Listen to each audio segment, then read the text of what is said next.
미스스한 이야기. 오늘은 크리스마스 선물을 사러 갔다가 영영 돌아오지 못하게 된 3명의 소녀들, 포트워스 미싱 트리오에 대한 이야기입니다. 1974년 12월 23일 정오 무렵 한 마을에 살던 3명의 소녀가 당시 지역 내에서 가장 인기 있던 쇼핑 명소였던 세미너리 사우스 쇼핑센터로 크리스마스 쇼핑을 갑니다. 일행 중 가장 나이가 많았던 17세의 메리 레이첼 트릴리카는 키는 168cm, 몸무게 49kg의 마른 체격으로 긴 갈색 머리에 녹색 눈이 아름다운 백인 소녀였죠.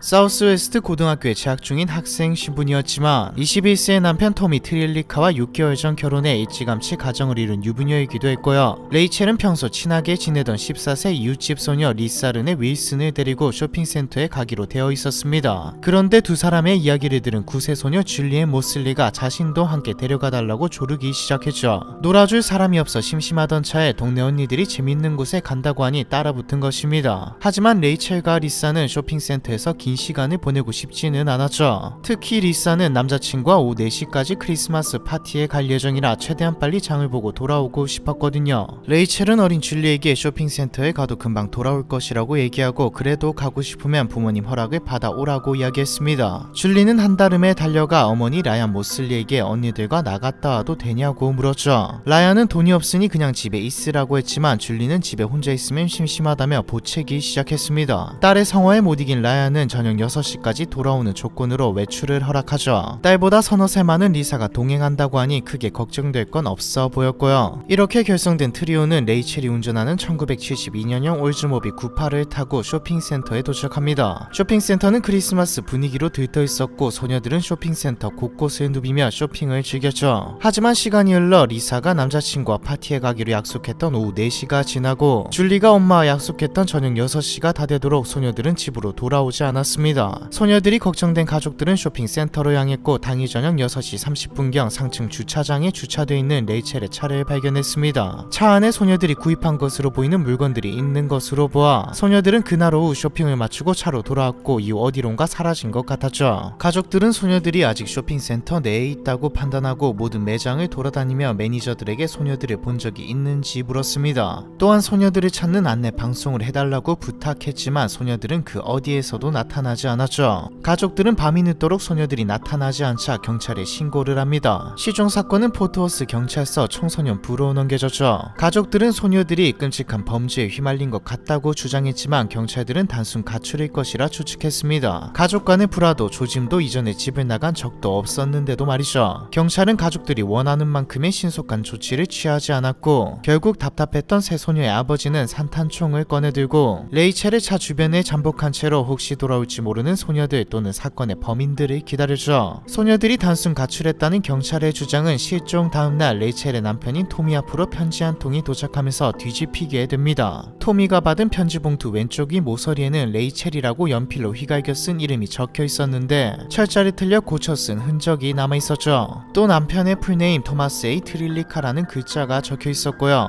봉투 안에는 연필이 아닌 잉크로 쓴 편지가 들어 있었는데 내용은 붙잡을 거라는 걸 알지만 우리는 일단 떠나기로 했어요. 휴스턴으로 갈 거예요. 일주일 뒤에 봐요. 차는 쇼핑센터 위 주차장에 있어요. 사랑해요. 레이첼이라는 내용이었습니다. 언뜻 경찰이 한 말처럼 가출이 맞다는 생각이 드는 내용이지만 편지에는 허술한 점이 의심스러운 점이 한두 개가 아니었죠. 일단 레이첼은 평소 토마스를 톰이라는 애칭으로 불렀는데 편지에는 형식적으로 풀네임을 쓴 것으로 보아 레이첼이 쓴 편지가 아닐 확률이 높았습니다. 무엇보다 자신의 이름인 레이첼의 철자를 고쳐 다시 적었다는 점, 봉투에 적힌 글자는 연필로 썼는데 편지는 다른 종이의 잉크로 썼다는 점, 글씨체나 쓰는 표현이 평소 레이첼 같지 않다는 점 등 가족들은 이 편지가 범인 또는 범인들이 쓴 것이라고 확신했죠. 혹시 장난으로 보낸 편지가 아닐까 했지만 내용을 보면 장난 편지는 아닌 듯 했습니다. 소녀들에 대한 첫 번째 기사는 실종 당일 보도되었는데 기사에서는 소녀들의 차가 쇼핑센터 동쪽에 주차되어 있었다고 잘못 보도되었습니다. 그런데 편지에는 차가 쇼핑센터 위 주차장에 있다고, 즉 편지를 쓴 사람은 정확한 위치를 알고 있었죠. 경찰은 가족들의 요청을 받아들여 편지에 대한 조사를 진행했습니다. 편지에는 발송지 76083으로 보이는 우편번호가 흐릿하게 남아있었는데 3인지 8인지 헷갈릴 만큼 흐릿했죠. 다섯 번째 3도 3인지 8인지 확신할 수 없었습니다. 경찰은 텍사스주 엘리아스빌의 우편번호 76038이거나 텍사스주 웨더포드의 우편번호인 76088이라고 추정했으나 발송지조차 확인할 수 없는 상황에서 발신인 추적은 불가능해져. 게다가 경찰 조사관은 편지 속 필체가 레이첼의 글씨체와 일치한다는 분석 결과를 내놓았습니다. 세 소녀의 부모와 레이첼의 남편은 끝까지 레이첼이 그 편지를 쓰지 않았으며 가출할 이유가 전혀 없다고 주장했죠. 실종 당시 레이첼은 결혼한 지 6개월차 신혼부부로 남편 토미와 행복한 결혼 생활을 유지하고 있었고 둘 사이에 친자식은 없었지만 토미와 전처 사이에서 낳은 2살배기 아들 숀이 있었으며 레이첼은 숀을 마치 자기 아들처럼 아끼고 사랑해 주었거든요. 다른 두 소녀의 가족들도 마찬가지였죠. 줄리의 어머니 리아는 9살 나이에 어린 딸이 자신의 품을 떠나 가출했을 리 없다고 확신했으며 리사의 어머니인 주디 윌슨은 딸이 실종 당일에 열린 크리스마스 파티를 손꼽아 기다렸던 것을 근거로 절대 자신의 의지로 마을을 떠났을 리 없다고 믿었습니다. 레이첼의 어머니인 프란시스 랭스턴은 세상 모든 사람들이 우리 아이들이 가출했다고 믿어도 나는 죽는 날까지 납치되었다고 생각할 것이라고 호소했죠. 우왕좌왕하는 사이 해는 바뀌어 1975년이 되었습니다. 편지의 일주일 뒤에 돌아오겠다고 했던 소녀들은 해가 바뀌도록 아무런 소식이 없었죠. 포기할 수 없었던 가족들은 텍사스주 전역에 있는 신문사에 연락해 실종자 전단지를 배포했습니다. 노력에 힘입어 의미 있는 제보들이 들어오기 시작했죠. 자신이 레이첼의 지인이라고 주장한 한 청년은 쇼핑센터에 있는 음반 매장에서 세 소녀와 마주쳤고 레이첼과 인사를 나눴는데 이때 소녀들이 다른 사람과 함께 있었던 것 같다고 말했습니다. 쇼핑센터에서 직원으로 일했던 한 점원은 어떤 여자가 실종 당일에 쇼핑센터에서 소녀들이 납치되는 현장을 목격했다고 말하는 것을 들었다고 제보했죠. 점원이 들은 바에 따르면 전단지 속 3명의 소녀는 쇼핑센터 버디스 식료품점 근처에서 지붕 위에 조명이 달린 노란색 픽업 트럭에 강제로 태워진 뒤 사라졌고요. 내용이 자세히 신빙성이 높은 진술로 판단되었지만 정작 목격자라는 여성도 목격담 속의 노란색 트럭도 찾아낼 수 없었습니다. 경찰도 손 놓고 있었던 것은 아닙니다. 쇼핑센터 내 거의 모든 직원들을 대상으로 사라진 소녀들을 본 적이 있나 없나 탐문조사를 진행했죠. 소녀들을 만났거나 본 직원들은 생각보다 많았습니다. 몇몇은 실종 당시 리사가 스윗 어니스티라고 인쇄된 티셔츠를 입고 있었다는 사실도 기억해냈죠. 하지만 소녀들의 행적에 대해서는 아무런 정보도 얻지 못했습니다. 소녀들이 사라지고 인근 지역에서 여성의 것으로 보이는 속옷이 다량 발견되었지만 조사 결과 소녀들과는 아무 상관도 없었고요. 가족들은 절박한 마음으로 심령술사와 초능력자까지 찾아갔습니다. 우리로 치자면 무당을 찾아간 것이죠. 이 중 한 명은 소녀들 중 리사가 약물 문제에 관련되어 있었고 이로 인해 다른 2명까지 휘말린 것이며 현재는 3명 모두 돌아올 수 없는 상태가 되었으니 지역 내 호수 근처를 수색해보라고 말했죠. 리사의 어머니인 주디 윌슨을 비롯해 소녀의 가족들은 딸들이 약물 문제에 얽혀 실종되었다는 말에 펄쩍 뛰며 허무맹랑한 이야기라고 반박했지만 해당 초능력자는 실종자 중 가장 어린 소녀가 빨간색 신발을 신고 있지 않았냐고 묻자 아무런 대답도 할 수 없었습니다. 실제 줄리 모즐리는 실종 당일 빨간색 테니스화를 신고 나갔으며 이는 당시 언론에 보도되지 않은 세부 사항이었거든요. 가족들은 사립 탐정을 고용해 소녀들을 찾는 한편 혹시나 하는 마음으로 초능력자 심령술사가 짚어주는 지역까지 강범위한 수색을 진행했습니다. 하지만 이렇다 할 성과는 없었죠. 그렇게 소녀들이 실종되고 6주가 흐른 1975년 2월 6일 밤 11시경 줄리의 어머니 라얀에게 수상한 전화가 걸려옵니다. 전화를 받고 여러 번 불렀는데도 불구하고 상대방은 아무 말도 하지 않았죠. 사실 집 전화번호를 공개한 이후 밤낮 없이 장난전화가 걸려오고 있던 터라 이번에도 장난전화라고 생각해 수화기를 내려놓으려는 순간 희미하게 여자아이의 신음소리가 들렸습니다. 놀란 라얀이 누구냐고 묻자 앳된 목소리의 소녀가 엄마라고 대답했죠. 라얀은 전화를 건 사람이 잃어버린 줄리라고 확신하며 정말 줄리냐고 묻자 소녀는 네라고 대답했습니다. 라얀은 지금 어디에 있는지 상태가 어떤지 질문을 쏟아냈지만 소녀는 웅얼거리며 모른다고만 답했고 무언가 다른 말을 시작하려던 순간 전화가 끊어졌죠. 경찰은 장난 전화일 가능성이 크다고 판단했지만 라얀은 설사 누군가 속였다 할지라도 전화통화를 한 건 줄리가 맞으며 아이가 살아있다고 믿고 싶다고 말했고요. 라얀의 바람과는 달리 전화는 더 이상 오지 않았습니다. 실종 1년 뒤 들판에서 3개의 해골이 발견되면서 소녀들의 유해 가능성이 제기되었지만 엑스레이 기록 등과 대조한 결과 뼈의 주인은 사라진 소녀들과는 전혀 관련이 없는 것으로 드러났습니다. 이후로도 텍사스주 라이징 스타라는 작은 마을에 소녀를 납치한 범인이 있다는 익명의 제보를 받아 집중 수사가 진행되었지만 아무것도 발견되지 않았죠.